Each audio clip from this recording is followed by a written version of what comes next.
हमारा पॉइंट आता है अगला कि हमारे जो सीजन्स होते हैं पार्लियामेंट के, सेशंस होते हैं पार्लियामेंट, देखो एक मेंबर ऑफ पार्लियामेंट 24 घंटे 365 दिन पार्लियामेंट में नहीं बैठा रहेगा, उसको अपने एरिया में भी जाना है, डेवलपमेंट भी करना है।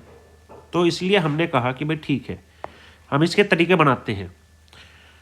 तो पार्लियामेंट के जो सीजन्स होते हैं उसमें कुछ तरीके होते हैं। सबसे पहले होता है समन करना, बुलाना, न्योता देना पड़ेगा, आइए। तो प्रेसिडेंट साहब बुलाएंगे, कोई लोकसभा का स्पीकर, कोई प्रधानमंत्री, कोई नहीं बुला सकता, प्रेसिडेंट साहब बुलाएंगे। क्यों? क्योंकि हमारे जो एग्जीक्यूटिव हेड हैं वो प्रेसिडेंट साहब है। तो पहला कुंडा क्या है, समनिंग कौन करेगा पार्लियामेंट की? प्रेसिडेंट साहब करेंगे, हर एक हाउस को, लोकसभा को भी, राज्यसभा को भी। मैक्सिमम जो गैप है दो सीजन के बीच में वो 6 महीने से ज़्यादा नहीं होना चाहिए। 6 महीने में तो एक बार आप लोगों को मिलना ही चाहिए। मैक्सिमम गैप कितना होना चाहिए आपका? 6 महीने। अब ये 6 महीने से बचने के लिए भारत सरकार ने क्या किया? भारत सरकार ने कहा कि हम 3 बार मिलेंगे, तो हम 4-4 महीने में मिल लेंगे, तो हम 3 बार मिलेंगे। एक बार तो हम बजट बनाएंगे बैठ के, एक बार हम सर्दियों में मिलेंगे और एक बार हम बारिश में मिलेंगे। तो एक तो साल के शुरुआत में हो गया, बजट बना लेंगे, फिर साल के बीच में मिलेंगे मानसून में, और फिर साल के लास्ट में सर्दियों में। अब इसमें जो पहला कीवर्ड आता है वो आता है सेशन क्या होता है और रिसेस क्या होता है। जब हम पहली बार मिलते हैं वहां से लेकर के और लोकसभा का प्रोरोग्यू, उस सीजन को खत्म होने को क्या बोलते हैं? प्रोरोग्यू, प्रोरोगेशन। प्रोरोगेशन या तो प्रोरोगेशन होगा या फिर लोकसभा का डिसोल्यूशन होगा, दो ही काम हो सकते हैं। ठीक है, पहली सिटिंग से लेकर के प्रोरोगेशन तक के जो बीच का समय होता है उसको बोलते हैं सेशन। क्या बोलते हैं? सेशन। सेशन का मतलब होता है मिलना। एक टर्म होती है रिसेस। रिसेस का मतलब होता है पीछे हट जाना। री का मतलब उल्टा होता है, डी री जिस वर्ड के साथ जुड़ गया वे ऑपोजिट टर्म में चलते हैं। रिसेस का मतलब होता है पीरियड बिटवीन प्रोरोगेशन और रीअसेंबली, यानी कि जब पार्लियामेंट नहीं मिल रही है तो उस टाइम पीरियड को क्या बोलते हैं कि अब पार्लियामेंट किस में है? रिसेस में है। अब पार्लियामेंट ऑफिशियली नहीं मिल रही है, अब सब एमपी अपने एरिया में गए हुए हैं। बिहार का एमपी बिहार में गया है, यूपी का एमपी यूपी में अपने घर पे गया हुआ है, छत्तीसगढ़ का छत्तीसगढ़, झारखंड का झारखंड, इस तरीके से। ये हो गया सबनिंग पोर्शन, पार्लियामेंट को बुलाया कैसे जाता है और उसके टर्म्स क्या हैं। एक होता है adjournment. What is this adjournment? Adjournment का मतलब होता है काम रोक देना। एडजर्नमेंट का मतलब क्या होता है? काम रोक देना। जब हम किसी काम को सस्पेंड कर दें कि भाई अब हम ये काम नहीं करेंगे, और वो काम किसी एक सिटिंग में होना चाहिए, किसी एक सिटिंग में सस्पेंड होना चाहिए, किसी एक सेशन में नहीं, सिटिंग में। अब what is the difference between session and एक सिटिंग? देखो, अगर पार्लियामेंट का प्रेसिडेंट साहब सबसे पहले समन भेजेंगे कि भाई साहब आपको मिल लेना चाहिए अब, तो फिर जो है हम लोग डिसाइड करेंगे कि ठीक है भाई जनवरी के 20 दिन हम लोग मिलेंगे या फरवरी में 20 दिन हम लोग मिलेंगे। तो उस 20 दिन को हम बोलेंगे सेशन बुलाया गया है। अब हर एक दिन कितनी बार हम लोग बैठेंगे? एक दिन में 2 बार बैठेंगे कि एक दिन में 3 बार पार्लियामेंट बैठेगी, कितनी बार बैठेंगे उसको बोलते हैं हम सिटिंग। तो अगर एक सिटिंग में कोई काम सस्पेंड कर दिया जाए कुछ स्पेसिफिक टाइम के लिए, कुछ स्पेसिफिक टाइम के लिए, तो उसको बोलते हैं पार्लियामेंट एडजर्न हो गई। अब जैसे क्या होता है, पार्लियामेंट में बहुत ज़्यादा हो हल्ला होता है, कई बार ओपोजिशन बोलता है सरकार चोर है, सरकार बोलती है तुम भी तो कम नहीं थे, ये वो, काम नहीं चला सकते आप उस सिटिंग में। तो स्पीकर साहब क्या बोलते हैं, ठीक है यार शांत हो जाओ, कुछ खा पी करके आओ बाहर कैंटीन में, चलो ये मैं एडजर्नमेंट कर रहा हूं 2 घंटे के लिए इस सिटिंग को। तो वहां पे पूरा सेशन खत्म नहीं हो गया है, सेशन तो चलेगा, वो सिटिंग स्पेसिफिक टाइम के लिए रुक गई है। ठीक है, यहां पे कीवर्ड जो है आपका, जो हुक है वो है सस्पेंड पे, यहां पे सस्पेंड किया जाता है। एक टर्म होती है एडजर्नमेंट साइन डाई। भाई साहब मरने तक एडजर्नमेंट कर दिया गया है, एडजर्नमेंट साइन डाई। जैसे गर्लफ्रेंड बॉयफ्रेंड बोल देते हैं ना, मर भी जाऊं तो नहीं आऊंगा, तो फिर क्या होता है, फिर आप उस रिश्ते को टर्मिनेट कर रहे हैं। आप क्या कर रहे हैं, उस रिश्ते को खत्म कर रहे हैं, टर्मिनेट कर दी गई सिटिंग अब। कब तक के लिए? इनडेफिनिट पीरियड के लिए। अब ये इनडेफिनिट पीरियड को डेफिनिट कौन बनाएगा? अब ये कितने समय के लिए की गई है? 2 घंटे, 20 घंटे, 2 दिन, 20 दिन, कितना पता नहीं। अब ये प्रिसाइडिंग ऑफिसर की मर्जी है, लोकसभा के अध्यक्ष की मर्जी है या राज्यसभा के चेयरमैन की मर्जी है कि वो दोबारा सिटिंग कब बुलाते हैं, एडजर्नमेंट करके और एडजर्नमेंट साइन डाई करके। तो कौन बुलाएगा दोबारा सिटिंग? दोबारा कौन बुलाएगा कि आ जाओ भाई? तो ये प्रेसिडेंट नहीं, प्रिसाइडिंग ऑफिसर बुलाएंगे। क्लियर कट बात समझ में आ गई? सारा hook. When business of A session is completed, जब किसी एक सेशन का काम कंप्लीट हो जाता है तो भी हम पार्लियामेंट को क्या कर देते हैं? एडजर्न साइन डाई कर देते हैं कि चलो भैया अब अगली मीटिंग कब होगी देखेंगे बाद में। तो भी कर देते हैं, जब एक सेशन कंप्लीट हो जाता है तो भी एडजर्नमेंट साइन डाई कर देते हैं। और कभी कभी तो प्रिसाइडिंग ऑफिसर एक सिटिंग को भी टर्मिनेट कर देते हैं इंडेफिनिट पीरियड के लिए। एक टर्म पढ़ी थी हमने, prorogation. What is this prorogation? तो प्रोरोगेशन में हमने देखा कि भाई जब हमने एडजर्नमेंट साइन डाई कर दी, अब स्पीकर साहब का मन नहीं है कि यार ये तो बहुत हा हुल्ला कर रहे हैं बच्चे, इनकी सिटिंग कराने का कोई फायदा नहीं है। तो उसके कुछ दिन के बाद, few days of adjournment sine die, कुछ दिन के बाद प्रोरोगेशन की एक नोटिफिकेशन निकाली जाती है कि ये सेशन यहीं पे खत्म किया जा रहा है। अब ये सेशन यहीं पे खत्म किया जा रहा है। अब ये जो नोटिफिकेशन है ये कौन निकाल लेगा? इसमें जो कीवर्ड है, जो हुक है, वो है प्रेसिडेंट साहब निकाल लेंगे। कौन निकाल लेगा? प्रेसिडेंट साहब। पार्लियामेंट को अगर प्रोरोगेट करना है तो किसके पास पावर है? प्रेसिडेंट साहब के पास है। और ऐसा नहीं है कि सिर्फ एडजर्नमेंट साइन डाई के बाद ही प्रोरोगेट कर सकते हैं प्रेसिडेंट साहब। प्रेसिडेंट साहब तब भी प्रोरोगेट कर सकते हैं जब हाउस सेशन में हो।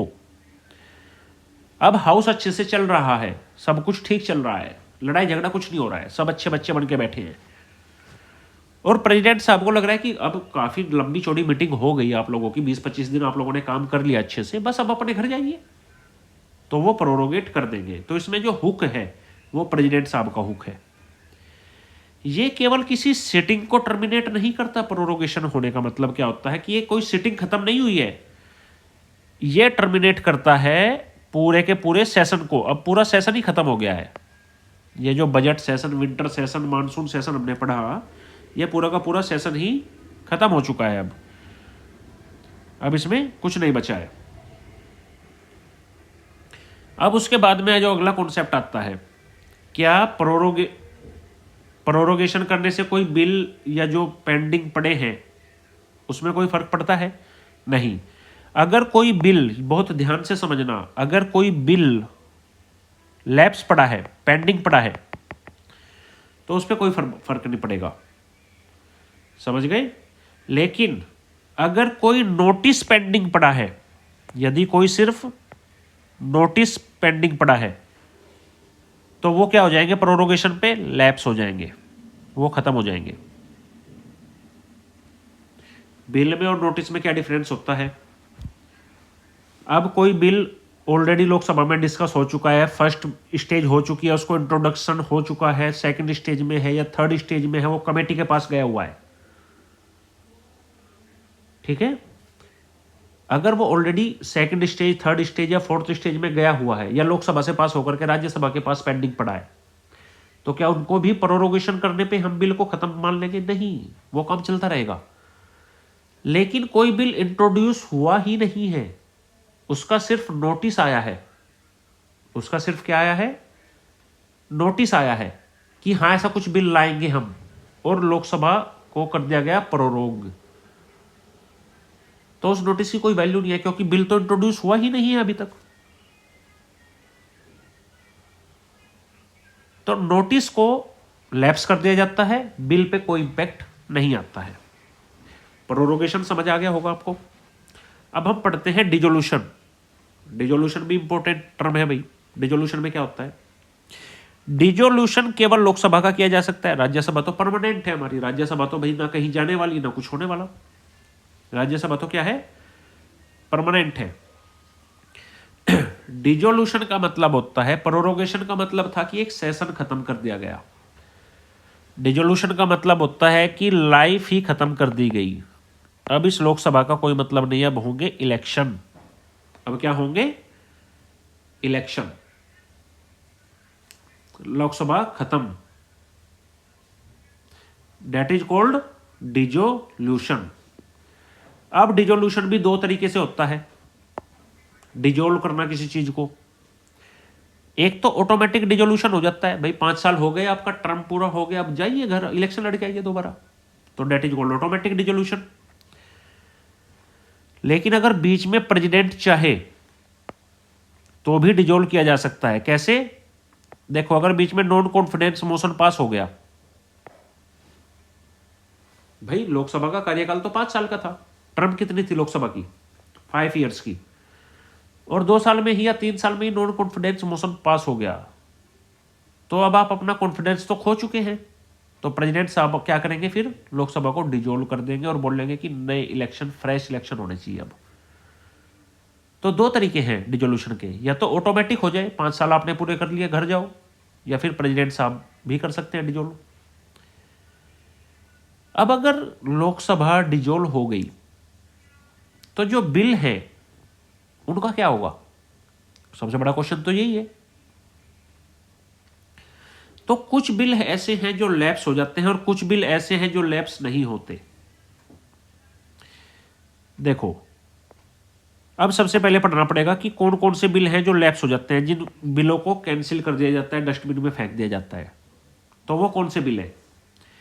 यदि कोई बिल पेंडिंग है लोकसभा में, अब इस चीज को बहुत ध्यान से समझिएगा, यदि कोई बिल पेंडिंग है लोकसभा में और लेकिन वो ओरिजिनेट होकर के आया है लोकसभा से, या फिर उसको ट्रांसमिट करके भेजा गया है लोकसभा के अंदर राज्यसभा से।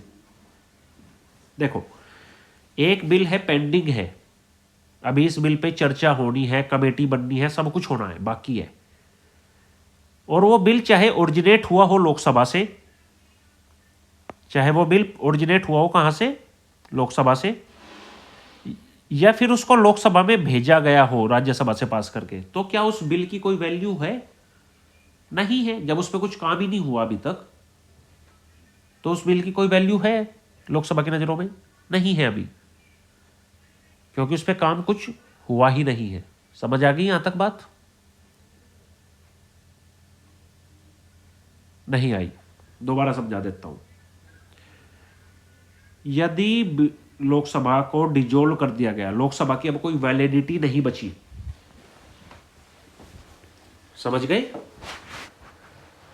और कोई बिल उनके पास पेंडिंग पड़ा हुआ है,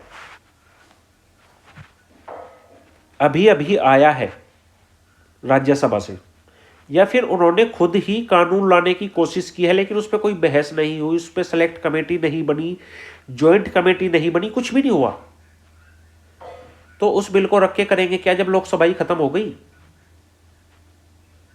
कुछ भी नहीं करेंगे। तो इस बिल को क्या कर दिया जाएगा, लैप्स कर दिया जाएगा, कि हटा दो भाई, इस बिल को हटा दो। यदि कोई बिल लोकसभा ने पास कर दिया है लेकिन वो पेंडिंग है राज्यसभा में, उसको भी हटा दिया जाएगा। क्यों, इसका रीजन सरकारें ये देती हैं कि भाई जब लोकसभा जाने वाली होती है, अब 4 साल 11 महीने तो सरकार ने कुछ किया नहीं, और 12वें महीने में 5 बिल लेकर के आ गई कि हर गरीब इंसान को हम एक महल बना के देना चाहते हैं, और वो बिल पास करके फटाफट राज्यसभा के पास भेज दिया लोकसभा ने। तो इसको समझा जाता है, ऐसे बिलों को समझा जाता है कि लोकसभा में एक जो चुनी हुई सरकार है वो फायदा करना चाहती है अपना। क्लियर कट बात समझ आ गई। तो अगर कोई बिल लोकसभा ने पास करके भी भेजा है लेकिन वो पेंडिंग है अभी राज्यसभा में, तो उस बिल को क्या कर दिया जाएगा, लैप्स कर दिया जाएगा।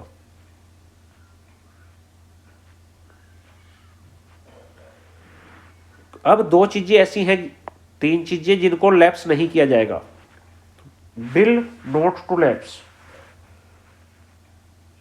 ठीक है। और वो कौन कौन सी चीजें हैं भाई? वो सबसे पहले है कि कोई बिल डिसएग्रीमेंट हो गया है, किसी बिल पर डिसएग्रीमेंट हो गया है, ऑलरेडी डिसएग्रीमेंट हो चुका है, और प्रेसिडेंट साहब नोटिफिकेशन जारी कर चुके हैं जॉइंट सिटिंग के लिए, क्या उस बिल को भी रद्द कर दिया जाएगा, लैप्स कर दिया जाएगा? नहीं, प्रेसिडेंट साहब जॉइंट सिटिंग बुला चुके हैं, तो अब तो जॉइंट सिटिंग तो होगी।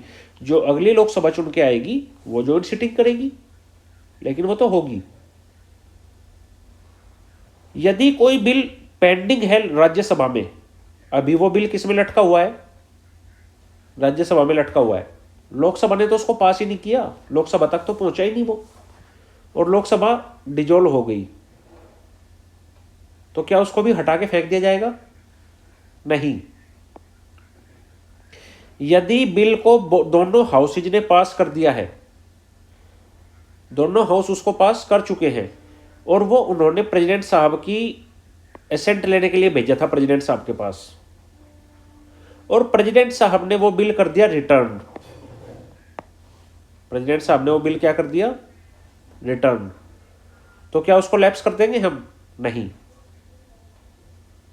तो आपको जो इसमें जो कीवर्ड याद रखना है वो ये याद रखना है कि देखो, बिल लैप्स के दो ही तरीके हैं, या तो कोई बिल पेंडिंग हो लोकसभा में, या तो कोई बिल पेंडिंग हो लोकसभा में, या फिर कोई बिल ऐसा हो जिसको लोकसभा ने पास कर दिया हो और वो पेंडिंग हो राज्यसभा में। तो इसमें जो सबसे बड़ा जो कीवर्ड है वो आपका आता है बिल पेंडिंग। बिल अगर पेंडिंग पड़ा है तो उसको लैप्स कर दिया जाएगा।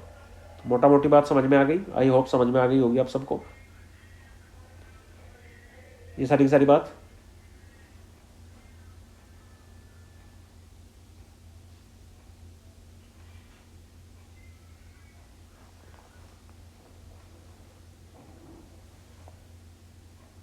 हेलो।